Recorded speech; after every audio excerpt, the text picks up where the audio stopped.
Sahabat bagi-bagi, gila inflasi Indonesia terbaik bahkan mengalahkan Amerika Serikat.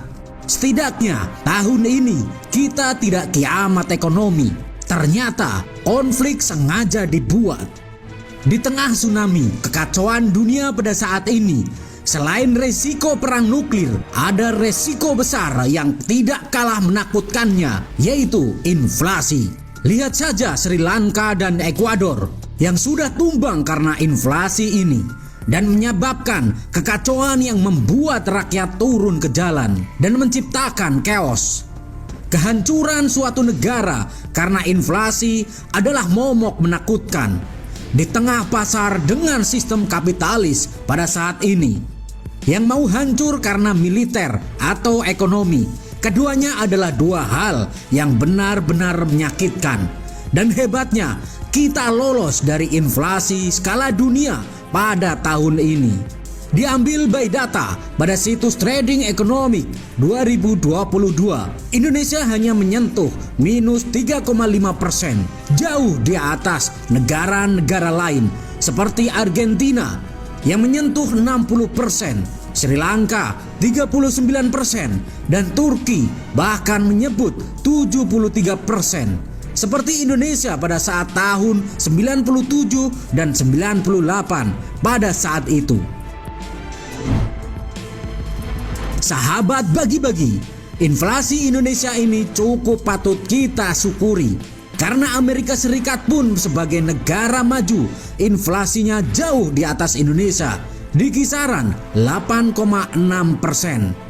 Dan akankah sebenarnya momok inflasi ini adalah tujuan awalnya kekisruhan dunia, di mana gelombang pandemik yang anomali dan diusiknya Rusia pada saat ini agar inflasi yang berurutan tercipta?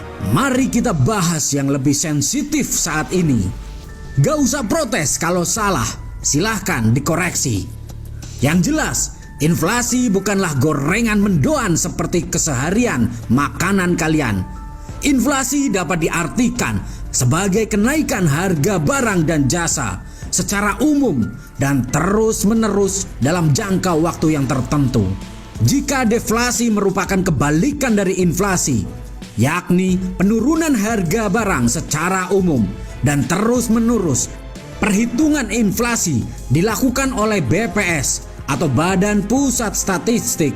Kenaikan harga dari 1 atau 2 beras saja tidak dapat disebut inflasi, kecuali bila kenaikan itu meluas atau mengakibatkan kenaikan harga pada barang lainnya.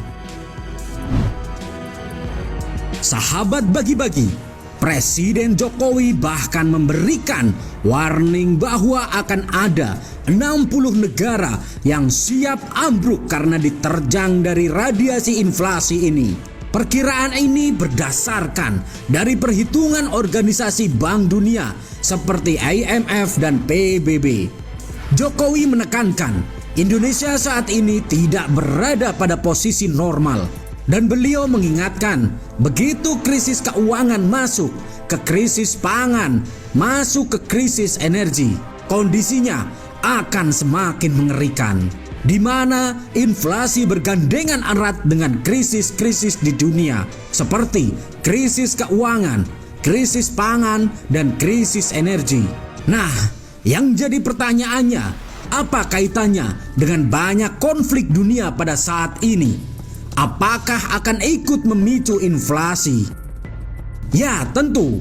Setelah seluruh dunia diterjang pandemik yang berkepanjangan, yang menyebabkan banyak dunia mengalami krisis keuangan, kini para elit memicu perang dengan Rusia agar terjadi krisis pangan dan krisis energi. Lihatlah Rusia yang akhirnya memblokade Laut Hitam, yang menyebabkan terhentinya pasokan gandum dan mengancam 40 juta manusia kelaparan. Seperti yang dikatakan oleh Sekretaris Jenderal PBB Antonio Guterres. Sahabat bagi-bagi, memang dunia saat ini adalah puncaknya chaos di zaman-zaman sebelumnya. Apalagi ada wanita dan pria yang sudah mereng otaknya malah ingin jadi lawan mainnya. Coba saja mereka tinggal di dalam desa seperti King Narso ini. Pastinya mereka merengek. Bacalah sejarah manusia nenek moyang kita. Yang apa-apa makan bercocok tanam sendiri. Jangan setiap jam pesan Grab untuk makan.